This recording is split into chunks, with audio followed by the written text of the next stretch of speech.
For 7 years, Morgan, 34, believed I was the silent pillar of my family. The one who kept our Tennessee farm from falling apart. The one they relied on, appreciated. It was a lie I clung to fiercely until October 12th, my wedding day. My sister, Phoebe, 37, chose that exact day to throw her engagement party at the farm, casually suggesting, "Can't you just move yours? It's just a small ceremony." That simple sentence shattered everything. What did I really mean to them? The answer hit me like a physical blow: $180,000 in hidden payments, a property tax delinquency notice with my name on it, and a family that didn't even bother to show up. All of it exploded in a single brutal day. My father, Dennis, 62, sat at the head of the kitchen table, a man who built houses but never read a spreadsheet, completely unaware that the foundation beneath him had just cracked. Before I tell you what happened next, please take a moment to like and subscribe, but only if this story resonates with you, and drop a comment telling me where you're watching from and what time it is there.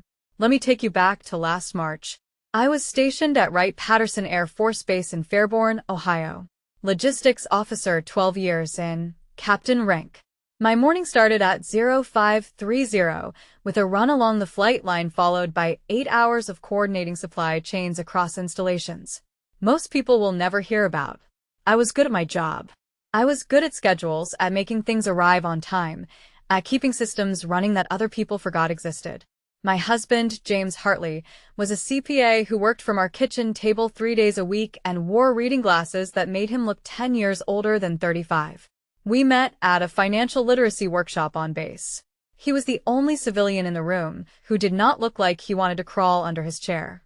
He said hello. I said, "You are either very brave or very lost." He said both.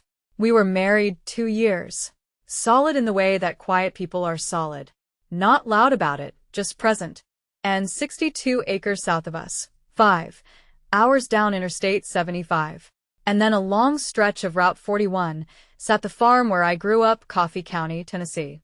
Rolling pasture, one barn with a leaking roof, a kitchen with yellow tile my grandmother put in herself in 1987.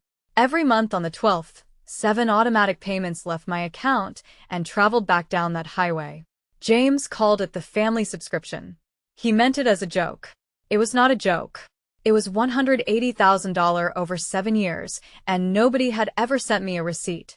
My grandmother, Ruth Adams, ran that farm alone after my grandfather died of a stroke in 1998. She was 5 feet 2 inches tall, and she could fix a tractor engine, negotiate a hay contract, and tell you exactly which neighbor was underpaying for fence posts, all before lunch. She taught me how to mend barbed wire when I was 9. She taught me how to balance a checkbook when I was 12. And she taught me, without ever saying it directly, that the people who keep things running rarely get thanked for it. She made her own hand cream, lemon verbena, from the herb bed by the kitchen door. The smell of it was the smell of her hands on mine, showing me how to hold a wrench, how to sign a check, how to stand up straight when someone was trying to make me small. I kept a jar of it in my desk at work. Every time I opened that drawer, I was 9 years old again, standing in the barn with grease on my knuckles and Ruth Adams behind me saying, "Good. Now, do the other one." She died in November 2019. Pancreatic cancer. Quick and cruel, the way that particular disease tends to be. I was there. I held her hand in the hospice room in Toma, while the machines beeped and the afternoon light came through the blinds in long yellow stripes. Her last clear words to me were not sentimental. They were logistical. "Do not let them lose this place, Morgan. Phoebe will not do it. Your daddy cannot." I started paying the farm bills that month. My father said, "Thank you, sweetheart." Once, the day I set up the first automatic transfer. He never said it again. My father, Dennis Adams, was 62 years old and had the specific kind of confidence that comes from building houses for 40 years and never once reading a spreadsheet. He was a good man with a blind spot the size of the barn. He loved both his daughters, but he operated on a principle so deeply embedded he could not see it even when you held it up to his face. Morgan was the strong one. Phoebe was the one who needed help. My sister Phoebe was 3 years older than me and had been living in the farm's guest room since her divorce 4 years earlier. She had eloped at 22 with a man named Trent. Against my parents' wishes in a courthouse ceremony my father never forgave. He did not get to walk her down the aisle. The marriage lasted 3 years. When it ended, Phoebe came home with 2 suitcases and a conviction that the world owed her a do-over. My father agreed. He blamed himself for not being supportive enough the first time. He was going to make it right. Meanwhile, my promotions, my deployments, my 12 years of service, those were met with "That's great, honey," during a 10-minute Tuesday phone call. Phoebe's bad dates got weekend visits. Foe's car trouble got emergency funds. Foe's moods got the whole household rearranged. My mother, Linda, loved me. She also loved not fighting with my father more than she loved telling the truth. Every time I drove down Route 41 toward the farm, the porch light was on. That was her way of saying I was expected. I did not know yet that one day it would be off. Dad called Phoebe, his girl who needed a soft landing. He called me his girl who always lands on her feet. The difference was that I had to. James proposed on a Thursday evening in the kitchen, holding the ring in one hand and a spreadsheet of venue options in the other. That was the kind of man he was, romantic and prepared. We set the date for October 12th, 6 months out, a small ceremony at the chapel on Wright-Patterson, followed by a reception at a rented barn venue outside Fairborn. Exposed beams, string lights, enough room for 50, but we were only expecting 47. I called my family the next day. My mother cried.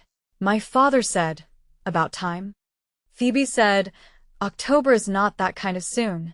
I saved the dates to all 16 family members in April. Every single one confirmed.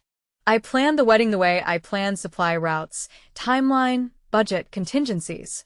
I had a contingency for rain. I had a contingency for the catering. I had a contingency for the florist delivering the wrong color. I did not have a contingency for my own family. One evening in late August, I called Phoebe to ask if she would do a reading at the ceremony. She said yes, then mentioned casually the way you mentioned the weather that Cal had been looking at engagement rings. Cal Donovan was her boyfriend of 14 months, a real estate agent with good teeth, and a leased sedan. I congratulated her. I meant it. I am happy for you, Phoebe. Seriously. She paused, and then she said something I almost missed. October is going to be a big month for both of us.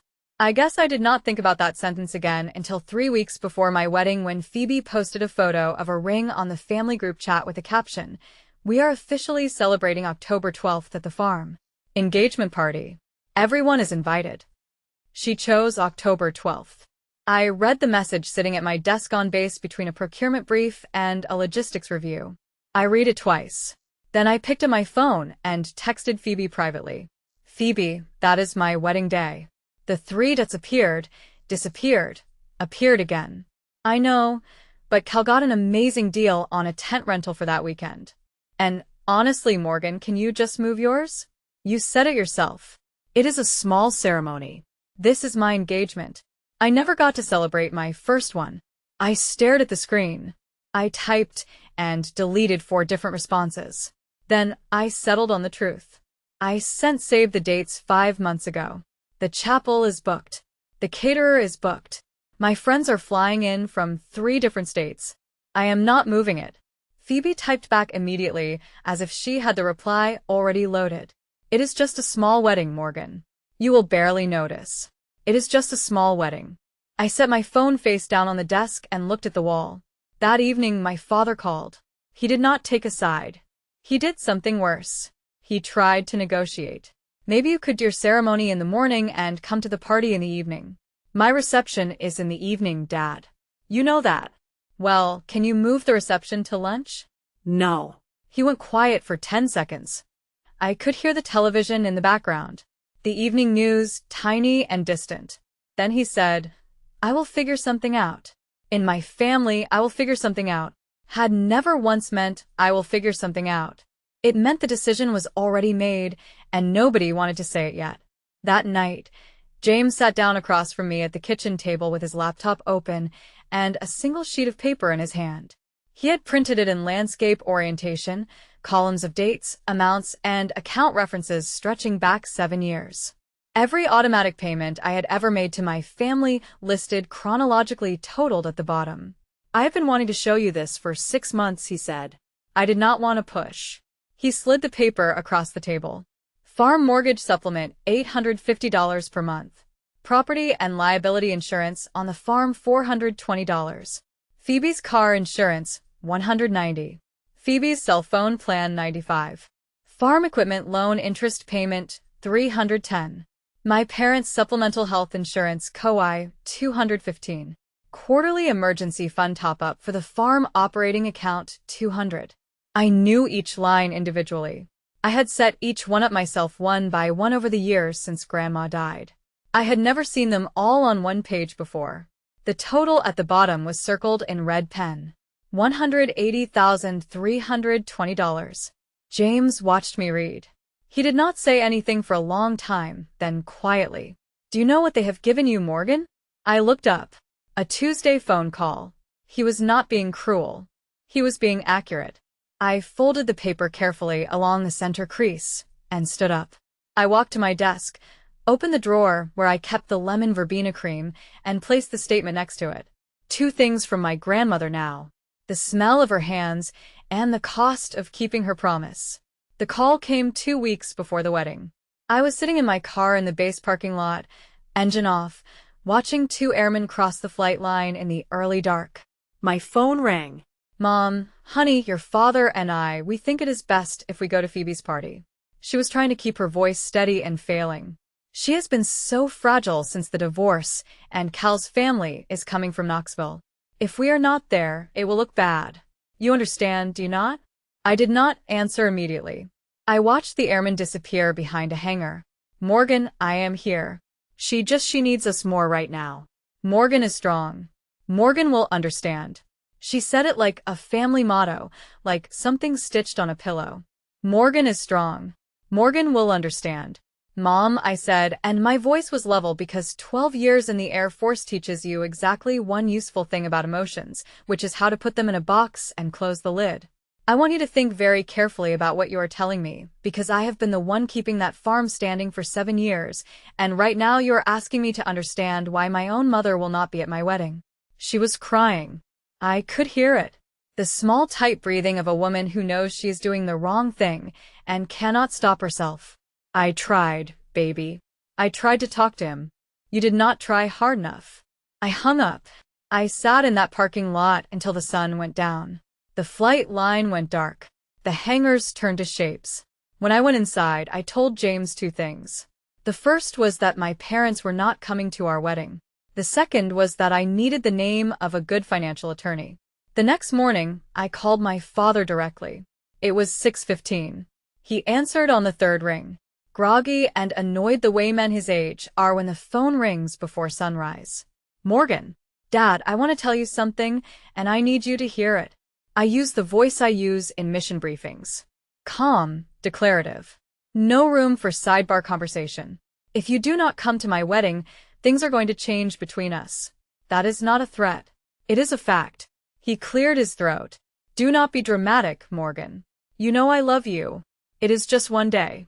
We will make it up to you. You cannot make up a wedding, Dad. Phoebe needs us more right now. You know that.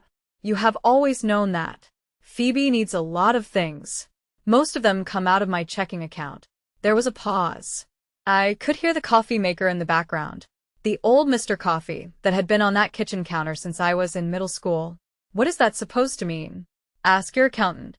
I let that sit. "Oh, wait. You do not have one.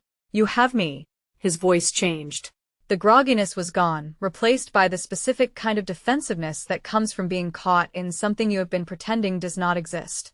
"You help because you want a Morgan. Nobody forced you." "You are right. Nobody forced me." I let another beat pass. "Remember that." He did not call back. I had expected that. I had given him the warning the same way I would give a briefing to a subordinate about to make a career-ending mistake. Clear once. No repetition. He heard me. He just did not listen. That was fine. I was not going to say it twice. Andrea Prescott's office was on the 3rd floor of a converted bank building in downtown Dayton with tall windows and filing cabinets that looked like they had been there since the Carter administration. She was James's former colleague, corporate tax background, now doing estate and family finance work. I spread the printed bank statement on her desk. She put on her reading glasses and traced each line with the tip of a pen. "None of these are contractual obligations," she said after 2 minutes. "You have no written agreement to make any of these payments. The mortgage cosign is the only item that requires formal notice. 30 days to the lender. Everything else you can stop with a phone call or a tap on your banking app. If I withdraw from the cosign, what happens to them? Your parents are still on the loan. The lender will require them to cover the full monthly payment themselves. Roughly $1,770 up from the $920 they have been paying with your supplement, or they negotiate a modification, or they sell." James had prepared the timeline. He set a calendar page on Andrea's desk beside the statement. "If I can-led everything by September 28th, the first missed payments would process on October 12th, wedding day, engagement party day." I looked at the statement. I looked at the jar of lemon verbena cream I had brought with me. I had not planned to bring it, but I had picked it up from my desk that morning and slipped it into my bag without thinking. The way you grab something familiar when you are about to do something unfamiliar. Do it. Andrea filed the cosign withdrawal notice that afternoon. I sat in her office and canceled the auto payments from my phone. 7 taps, 7 years of payments. It took less time than ordering dinner. 1 week before the wedding, my cousin Rachel, one of the 2 family members still planning to attend, forwarded me a screenshot. It was a text from Phoebe. "You should really come to my party. Cal's family is doing a whole barbecue thing at the farm. We are renting a tent. It is going to be huge. Morgan will not even notice if you skip hers." I read it on my lunch break, standing in the hallway outside the procurement office. I read it twice. Then I texted Rachel back. "Thank you. I will see you on the 12th. I did not text Phoebe. There was nothing left to say to someone who could type "Morgan will not even notice" about her own sister's wedding and hit send without flinching. Meanwhile, through Aunt Donna, my father's sister, who called me that Thursday with the specific guilt of a woman who had been pressured into choosing sides, I learned that Phoebe's engagement party had grown. Tent for 80, a caterer from McMinnville, a 3-tier cake with real flowers, all on Cal Donovan's credit card, and I knew from James' professional instinct that Cal did not have the liquidity for any of it. Aunt Donna said, "Honey, I feel terrible, but Dennis really pressured us. He said Phoebe would fall apart if we did not show up. Then let her fall apart."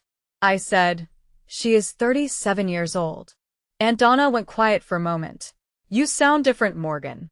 "I sound like someone who stopped pretending." By Friday, October 5th, my guest list had settled into its final shape. 31 military, 2 family, Rachel and Aunt Connie, my mother's sister from North Carolina, who had never liked Dennis much, and was not about to start now. 0 regrets. The night before the wedding, James and I sat at the kitchen table with the seating chart spread between us. The military side filled 3 round tables, names I trusted, people who had seen me at 0-30, covered in dust, and still making decisions. The family side had 2 chairs. Rachel, Aunt Connie. James noticed me looking at the 2 empty tables we had originally planned for my side. "We do not need them," he said. "I know." I pulled a pen from the cup by the stove. "I just thought there would be more." I went to the bathroom and splashed water on my face. I looked at myself in the mirror. No makeup yet, hair still down, the fluorescent light making everything look slightly clinical. I did not cry. I set my shoulders back, lifted my chin, and held my own gaze for 5 seconds. Military bearing. You learn it in basic and you never unlearn it. I came back to the table and picked up the seating chart. I crossed out the 2 empty tables. "Pull those. We do not need empty chairs making people feel sorry for me." James nodded. "Every person in that room tomorrow chose to be there. That is worth more than 40 cousins who did not." I opened my desk drawer. The manila folder from Andrea was there next to the lemon verbena. Inside it 7 cancellation confirmations, each dated September 28th. Today was October 11th. Tomorrow, the first missed payments would process. The mortgage company's system would flag the missing supplement by noon. The insurance carrier would send an automated notice by 3. By evening, the whole structure would start to shift. "Tomorrow," I said to James, is going to be a very interesting day. I set my alarm for 6 o'clock and went to bed. October 12th, 2 in the afternoon. The chapel at Wright Patterson seated 100, but we had filled only the first 4 rows. It did not matter. I walked down the aisle alone. No one gave me away. I gave myself. I wore a simple white dress. No trem, no veio, no embroider. I had bought it online for $312, and I looked exactly the way I wanted to look, which was like someone who had made a decision and was not going to explain it. James stood at the front in a navy suit. His mother was crying. His father had his hand on her shoulder. Senior Master Sergeant Rita Boone sat in the front row, dress blues pressed sharp enough to cut paper. She had flown in from Ramstein Air Base in Germany. 14 hours of travel, 2 layovers to sit in a chapel in Ohio and watch me get married. When I reached the front, she caught my eye and gave me one nod. Just one. That nod contained more than every phone call I had ever gotten from my parents combined. James's vows were short and careful, the way he did everything. He said, "You taught me that family is not who shares your last name. It is who shows up." I heard Rita clear her throat behind me. My vows were shorter. I promised to be honest with you, to choose you, to show up every single time. We exchanged rings. We kissed. 33 people stood and clapped. We walked back up the aisle together and stepped out into the October sun. And for a moment, just a moment, I did not think about the farm or the payments or the engagement party happening 40 minutes south. For a moment, I just married the man I loved. Then my phone started buzzing. The reception was at the barn venue. String lights draped from the rafters, mason jars with wildflowers on every table. Rita gave a toast. She stood up with a glass of cheap champagne and said in her Georgia drawl that she only let loose on special occasions. I flew in from Ramstein for this woman. Her own people did not drive 5 hours. That tells you something about her, and it tells you everything about them. The room went quiet. Then someone at the back table, Staff Sergeant Ortiz, who never said much about anything, raised his glass and said, "Here, here." Everyone drank. At 5:15, James and I cut the cake. It was lemon with vanilla frosting, and it was slightly lopsided because the bakery had a new employee. It was perfect. 3 airmen from my unit did a synchronized salute during the first dance, which was not regulation, but nobody reported it. At 5:40, I stepped outside for air. The October night was coming in cool and sharp, the kind of cold that smells like leaves and wood smoke. I pull my phone from my clutch. 9 missed calls. 14 text messages. The first text from Dennis came in at 4:47. "Morgan, call me right now." The second, 448. "Something is wrong with the insurance." The third, "The caterer is saying the payment did not go through." The fourth, 4:51. "What did you do?" I read them standing on the gravel path outside the barn with the sound of laughter and music coming through the wooden walls behind me. I reached into my clutch and found the small tube of lemon verbena cream I had tucked in that morning. I uncapped it and rubbed a dab between my palms. The smell of my grandmother filled the cold air. I did not respond. I went back inside. I danced with my husband. At 6:30, the reception was settling into its dinner phase. Plates of barbecue and cornbread and coleslaw. Conversations getting louder and looser the way they do when good food meets an open bar. I excused myself from the table and stepped out onto the barn porch alone. I opened my phone and scrolled past the earlier texts. The most recent was from Dennis sent at 6:22. "What did you just do?" I stood on that porch in my $300 wedding dress with my grandmother's lemon verbena still on my hands, and I typed one message. I read it twice. I pressed send. I canceled every automatic payment I have been making for this family for the last 7 years. The mortgage supplement, the insurance, Phoebe's car, Phoebe's phone, the equipment loan, your Medicare supplement. All of it effective today. I watched the screen. 3 dots appeared at the bottom of the conversation. They disappeared. Appeared again. Disappeared. Then the reply came through at 6:31. "Wait, are you serious?" I looked at that message for a long time. Then I put the phone back in my clutch. I did not reply. I walked back inside where James was talking to his mother about the cake. He looked up at me. "Everything okay?"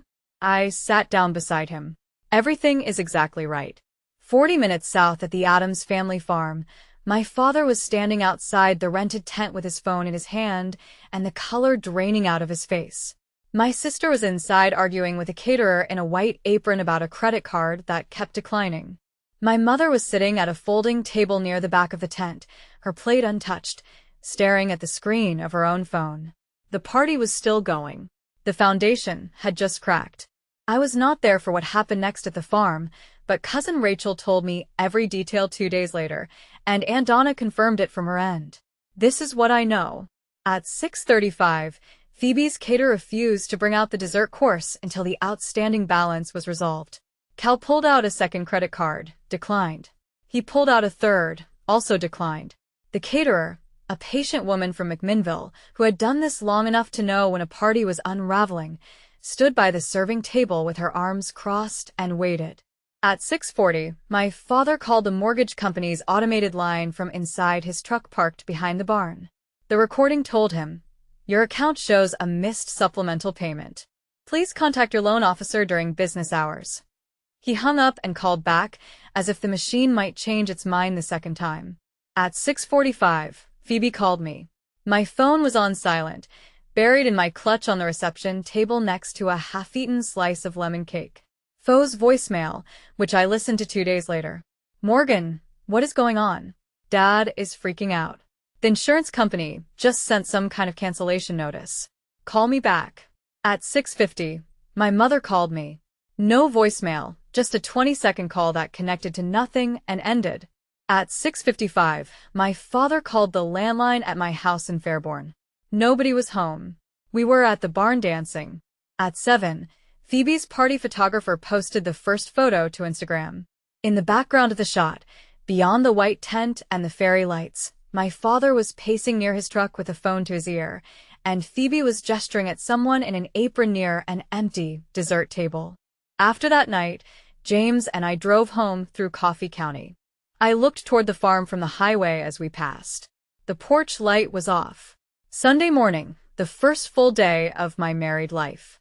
James and I sat in the kitchen with coffee and the kind of silence that is not empty but full. The way a room feels after something has been completed. My phone, which I had placed face down on the counter, showed 23 missed calls and 31 text messages. I did not read any of them. "Do you want to talk about it?" James asked. He was making French toast his specialty.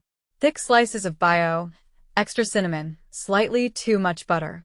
"Not yet. I want to be married for 24 hours before I deal with them." So, we ate breakfast. He told me about a conversation he had with Rita at the reception. She had asked him if he knew his way around a tractor, and he had said, "I know my way around a tax return, which is considerably more useful in a crisis." We laughed. I laughed for the first time in weeks. A real one, the kind that starts in the chest. James watched me with the expression of a man who had been waiting for that sound. Then around noon, I picked up my phone. Dennis, 11 calls. Phoebe, 7. Linda, 4. Aunt Donna, 2 texts. Both supportive. I heard what happened. "I do not blame you one bit." Rachel, 1 text. "Best wedding I have ever been to." Foe's party was a disaster. "Love you." I set the phone down. "I will call Mom tomorrow." Nobody else. James poured more coffee. "And if your dad calls, he can call."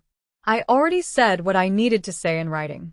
I spent my first full day as a married woman, not thinking about my family. It was the most peaceful day I had had in 7 years. James' French toast was perfect. The coffee was strong. And nobody called me the strong one all morning. If you have ever been the person your family leans on but never lifts up, the one who pays the bills and plans the holidays and keeps the whole thing running, and then gets told you will understand when they let you down, I need you to drop a comment right now. Tell me, have you ever had to stop giving to people who never noticed? Hit that subscribe button. This story is just getting started. Monday morning, I called my mother. She picked up on the first ring as if the phone had been in her hand all night. "Morgan." Her voice was raw, stripped of its usual careful warmth. Mom." The silence stretched for 3 seconds. Then she said, "I did not know. I did not know how much you were paying." That is because you never asked. More silence. I could hear the kitchen clock ticking in the background. The old brass one that hung above the stove. The one Grandma Ruth had bought at a yard sale in 1991. Your father is scared, Morgan. The mortgage company called this morning. The lender wants the full payment by November 12th, or they start a default process. That is between Dad and the lender. He cannot cover it. He barely covers the property tax as it is. I had prepared for this conversation the way I prepared for difficult briefings. Every response mapped out, every emotional detour anticipated and blocked. Then he needs to figure it out. Or sell. The gasp was immediate. Sell the farm. Your grandmother. Grandma asked me to keep it standing. She did not ask me to burn myself down doing it. The line was quiet for a long time. I could hear her breathing change. The short, sharp inhales of someone trying not to cry and failing. Then, very quietly, I should have come to your wedding. Yes, you should have. I am sorry, Morgan. I leaned back in my chair and looked at the ceiling. The lemon verbena cream was sitting on my desk, the lid slightly loose. The smell was faint, but there. I know you are, Mom. But sorry does not fix anything right now. We hung up. She had said the word sorry. It was the first time anyone in my family had said it to me in over a year. It was not enough, but it was something. Tuesday afternoon, Phoebe called. I was at my desk on base between meetings, and I answered because I was ready and because there is no point in delaying a conversation you have already decided how to handle. Her voice was shaking, not with sadness, with fury. The kind of fury that comes from someone who has never been told no and is hearing it for the first time. Do you have any idea what you did? My engagement party was ruined. The caterer almost walked out. Dad was on the phone the entire night. Cal's parents were there. Morgan, his mother, was asking questions. I let her finish. Then I said, "Did anyone at the party mention my wedding?" What? My wedding? The one that happened at the same time 40 minutes away. The one nobody came to. Did anyone bring it up? This is not about your wedding. You are right. It is about yours. Everything is about yours. She switched tactics. I could almost hear the gears grinding. Dad says the farm might go into default. Do you understand what that means? Grandma's farm, Morgan. And then she said it. The line she had learned from our father. Delivered in the same cadence, the same tone, the same practiced conviction. Morgan is strong. Morgan will understand. That is what Dad always says. And you always do understand, Morgan. You always take care of it. I waited 3 seconds. Not anymore. You cannot just cut us off. I did not cut you off. I stopped volunteering. There is a difference. She hung up on me. It was the first time in my life that a family member had ended a call with me. Usually that was my job. I sat at my desk for a minute after looking at the phone, and I realized I felt nothing. Not anger, not sadness, just clarity. On Wednesday, my father drove to the Farmers and Merchants Bank in Manchester. He wore his good jacket, the one he wore to church and to funerals, which in Coffee County were often the same occasion. He sat down with the loan officer, a man named Gerald P., who had been managing accounts in that branch since before I was born. Gerald explained it carefully, the way you explain something to someone who should have known it already. Mr. Adams, the supplemental payments from the cosigner account have been covering approximately 48% of your monthly mortgage obligation for 7 years. Without those payments, your responsibility increases from $920 to approximately $1,770 per month. My father sat in that chair and heard a number. $1,770 that reframed every meal he had eaten, every tank of gas he had pumped, every winter he had stayed warm in that farmhouse for 7 years. He drove from the bank to the insurance office. Same story. Morgan was the policy holder on the farm's property and liability policies. Without her, Dennis would need to purchase new coverage at market rate, roughly 3 times what my military-adjacent rate had been. By Wednesday evening, word was moving through Coffee County the way it always does in a small town, not through announcement, but through accumulation, and Donna told Uncle Roy. Uncle Roy mentioned it at the feed store. The woman at the post office told the pharmacist. Nobody said it directly to my father's face, but he could feel it. The way people paused a half second too long before answering him. The way Brenda at the post office asked, "How is Morgan?" with an emphasis on my name that had not been there before. By Thursday, half the county knew, and the other half would know by Sunday. Thursday evening, James and I were making dinner. Chicken and rice. Nothing special. The kind of meal you make when your life has recently gotten very simple and very quiet. The doorbell rang. My father's truck was in the driveway. Foe's sedan was behind it. 5 hours they had driven. 5 hours. I opened the door. Dennis stood on my porch with his hands in his jacket pockets. Phoebe was behind him, arms crossed, jaw tight.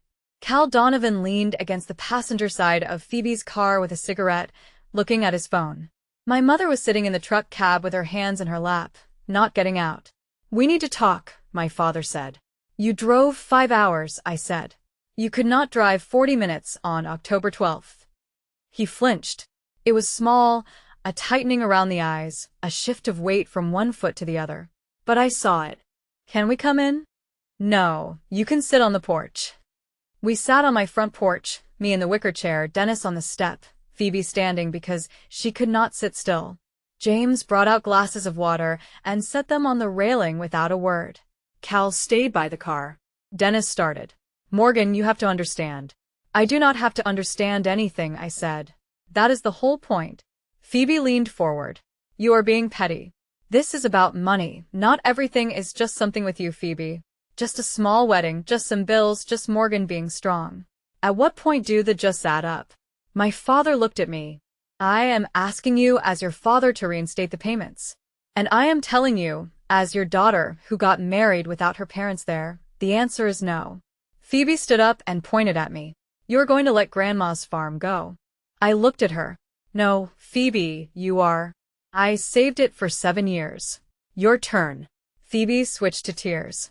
She had always been good at tears. Not fake exactly, but available. The way some people can summon emotion the way others summon a sneeze. "You know, Grandma wanted us to stay together. You know, she would not want this. She would want us to be a family." My father backed her up, finding his voice again. "Morgan, it was just a small wedding. We can still celebrate with you. We will throw you a party. The whole family. Make it a real event." "I do not want a party. I wanted my family at my wedding. That was it. One day. And you chose someone else's party." "God, Morgan, you sound like a child." That was Phoebe. And before I could respond, James spoke from the doorway behind me. He had been standing there the whole time, leaning against the frame with his arms crossed. And when he spoke, his voice was the temperature of lake water in January. "She sounds like someone who knows her worth. I would be careful about the next thing you say in front of me." The porch went quiet. Cal looked up from his phone. Dennis stared at James. Foe's mouth opened and closed. Nobody had ever spoken to them like that about me. Nobody had ever needed to because I had always handled it myself quietly from a distance with auto payments and Tuesday phone calls. Dennis tried once more. "The church is asking about the insurance too. The liability coverage you had on the also mine also can lead. People are going to think you are punishing us. People are going to think whatever they want. I have spent 7 years making sure everyone else was comfortable. I am done." Then my mother got out of the truck. She walked up the path slowly. She put her hand on my forearm. She did not speak. She squeezed once. Then she walked back to the truck and got inside. That touch was everything she could not say. It was not enough, but I felt it for days. They left at 9. 5 hours back to Tennessee. I watched the taillights shrink down my street until they turned the corner and were gone. James put his hand on my shoulder, and I leaned into it for 2 seconds, then straightened. We went inside. Friday morning. The phone rang at 7. Dennis, his voice was different this time. Not angry, not defensive, quiet, measured like he had practiced. "Morgan, I went to Mama's grave yesterday. I sat there for an hour. I talked to her.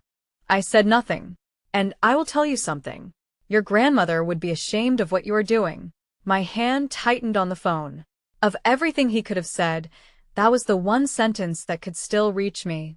"Ruth Adams, the woman who taught me to keep things standing. She asked you to take care of the farm. She trusted you." Not me, not Phoebe. You. "And now you are letting it go over a party." I was quiet for 10 seconds. James was across the room watching me, his coffee cup frozen halfway to his mouth. "You are right that she trusted me," I said. My voice was steady, but there was effort behind it now. "But you are wrong about what she would say. Grandma would ask why her son chose a party over his daughter's wedding. Grandma would ask why the farm is in this shape in the first place. And Grandma would never have asked me to keep paying for people who do not show up. You do not know what she would. I was with her when she died. Dad, you were at the hardware store.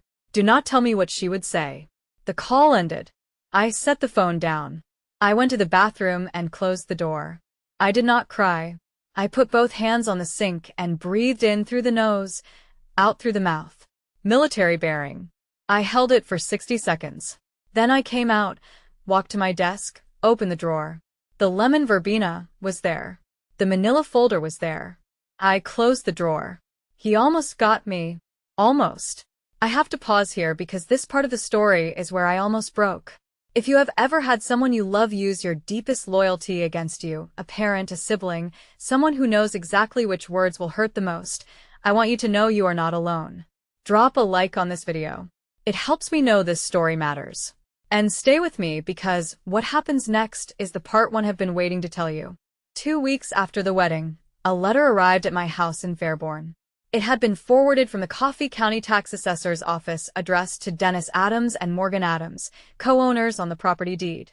I had almost forgotten about that detail. My grandmother had added my name to the deed in 2017, the year before she died, as part of the transfer she had arranged with her estate attorney. The letter was a delinquency notice, 2 quarters of property tax unpaid. Total owed $4,600 including penalties and interest. I called James at his office. "Did you know about this?" He was quiet for a moment. He did not pay the property tax either. I sat down on the kitchen floor.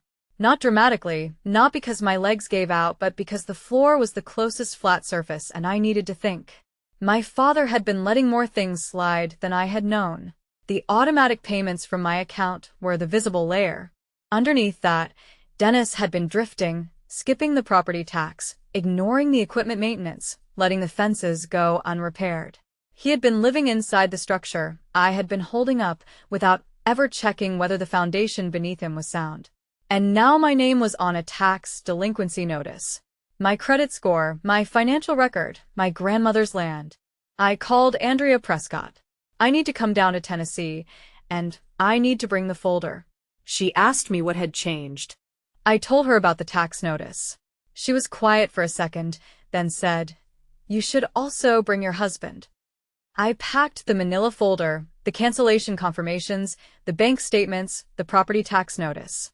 I placed them in the leather satchel James had given me when I made captain, and I put the jar of lemon verbena cream in the side pocket. I was not going home to fix things. I was going home to finish them. Saturday, 5 hours south, James drove. I sat in the passenger seat with the satchel on my lap and watched the landscape change from Ohio suburbs to Kentucky hills to the long rolling pastures of Tennessee.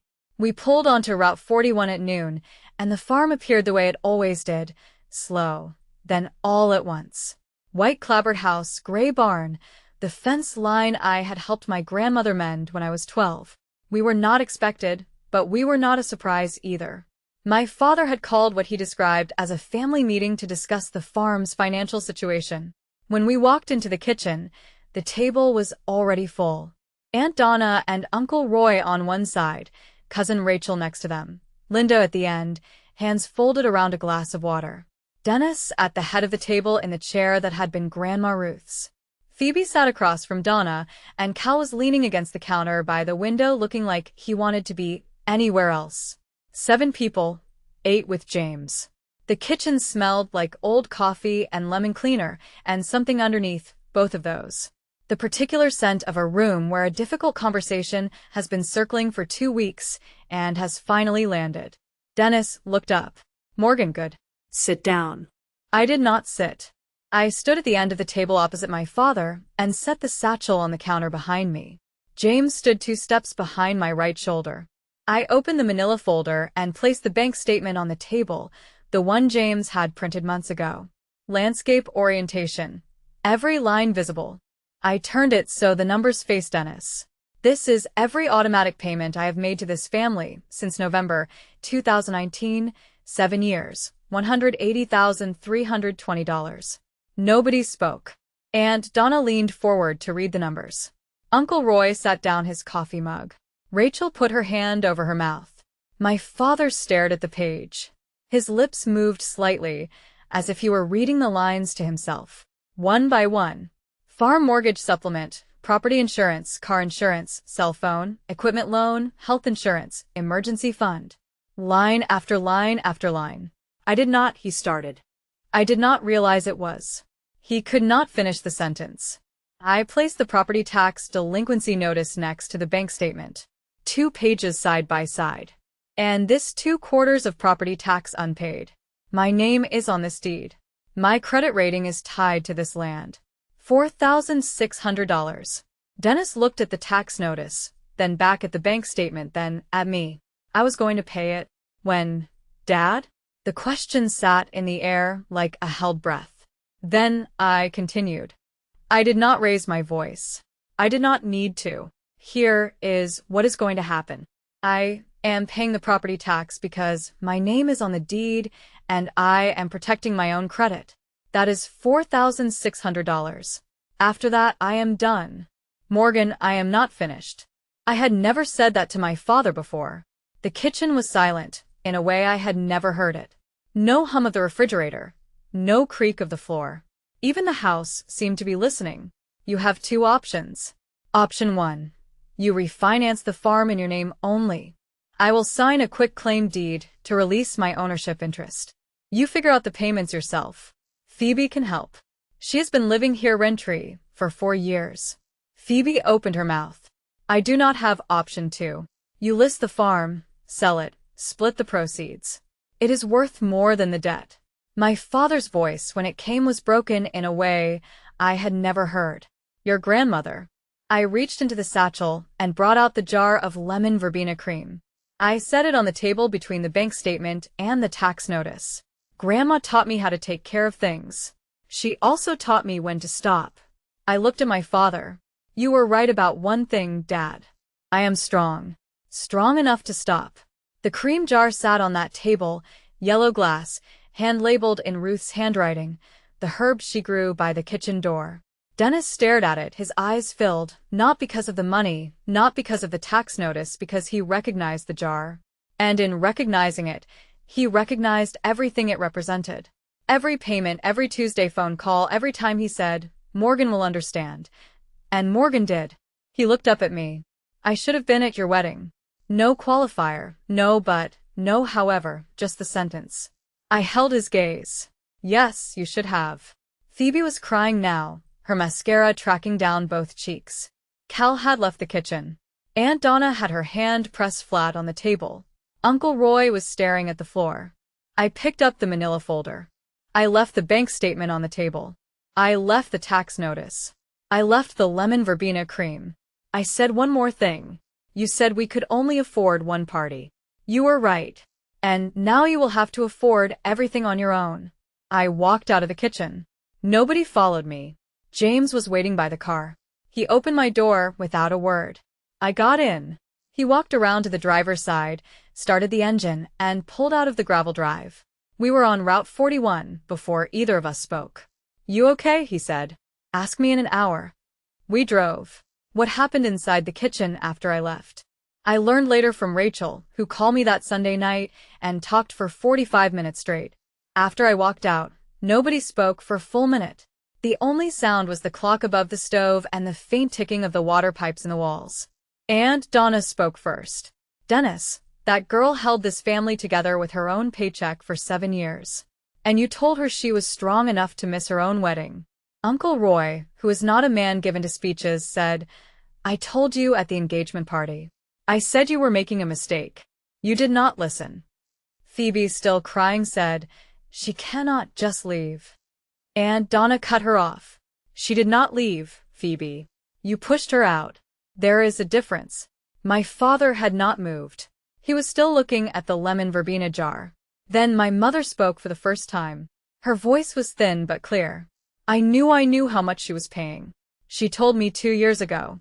She said, "Mom, I cannot keep doing this." And I said, "Just a little longer, honey. Your father needs the help." I told her to keep going. Dennis looked at Linda. "You knew." She was drowning. "Dennis," and I handed her an anchor. Cal came back inside. "Are we done here?" Phoebe looked at him with the kind of exhaustion that has nothing to do with sleep. "Cal, read the room." Aunt Donna picked up the lemon verbena jar. She held it for a moment.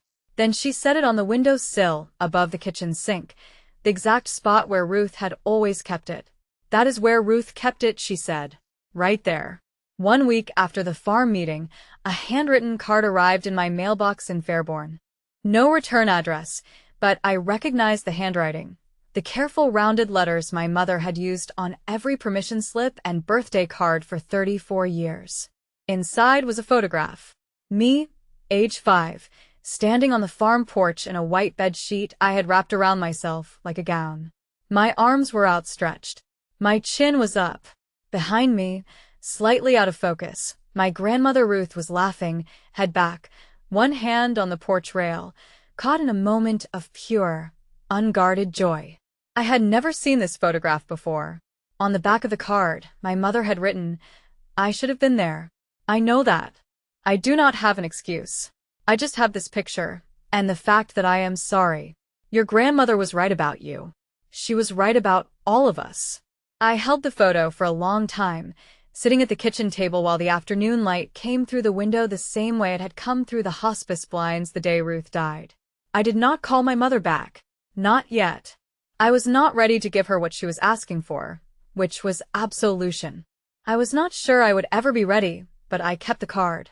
I put the photograph in my desk drawer, the same drawer that used to hold the lemon verbena cream and the manila folder and the bank statement. The drawer was lighter now. The cream was on the windowsill at the farm. The folder was at Andrea's office. The statement was on Dennis's kitchen table. Everything I had been carrying had been set down or given back. All that remained was a photo of a girl in a bedsheet veil and the kind of quiet that comes after 7 years of noise. 3 months later, January, the farm survived, though the word survived is doing a lot of work in that sentence. My father refinanced the mortgage in his name only. The lender approved it barely at a rate 2 points higher than what he had been paying with my supplement. He was making the payments barely, but he was making them, which was more than he had done in 7 years. Phoebe got a job at the Coffee County Clerk's office, filing, reception, data entry. It was the first paycheck she had earned in 4 years. She moved out of the farm guest room and into a rental apartment in Manchester with Cal, whose real estate license was under review due to undisclosed debts. That was not my problem. I had signed the quitclaim deed in December. My name was off the property. My credit was clean. My obligation to that piece of land, legally speaking, was over. My father and I talked on the phone every 2 weeks. Short calls, weather, farm updates, whether the barn roof was holding. Neither of us mentioned the wedding. Neither of us pretended everything was fine. It was careful, measured, like 2 people learning to walk on new ground that might still shift. My mother sent me a text every Sunday morning. Just a heart emoji. I sent one back. It was not a conversation. It was a signal fire, a way of saying I am still here without having to say anything else. Phoebe and I had not spoken since the kitchen table meeting. I had not called her. She had not called me. I was okay with that. Some silences are punishments, others are boundaries. I knew the difference now. April, I was driving to a conference in Nashville and the route took me through Coffee County down Interstate 24 to exit 89, then south along Route 41. I had not planned to pass the farm. The highway just goes that way. James was in the passenger seat reading something on his phone. The farm appeared the way it always did. The white clapboard, the barn, the fence line, the kitchen garden where Ruth grew herbs I can still name by scent. And the porch light was on. Middle of the afternoon, and the porch light was on. "Lights on," James said, not looking up. "Yeah. Wanna stop?" I looked at the house, the fence I used to mend, the garden where Ruth grew lemon verbena, the kitchen where I had laid down a bank statement and walked away, the windowsill where Aunt Donna had placed the cream jar in the exact spot where it belonged. Not today. I drove past. The farm shrank in the rear view mirror. The porch light got smaller and smaller until it was just a point of warm yellow in a landscape of green and gray. I reached into the glove compartment and found what I was looking for, a small jar of lemon verbena cream. I had made it myself from a cutting Ruth gave me years ago that I planted in the garden behind our house in Fairborn. I opened it. The smell filled the car, clean and green and sharp. The way it smelled on her hands when she showed me how to hold a wrench, how to sign a check, how to let go. Grandma, I said. I kept the recipe. I just stopped keeping everything else. James reached over and put his hand on mine. We drove south. The porch light disappeared behind us. That is my story. 7 years of automatic payments. One wedding nobody came to, and a manila folder that said everything I could not.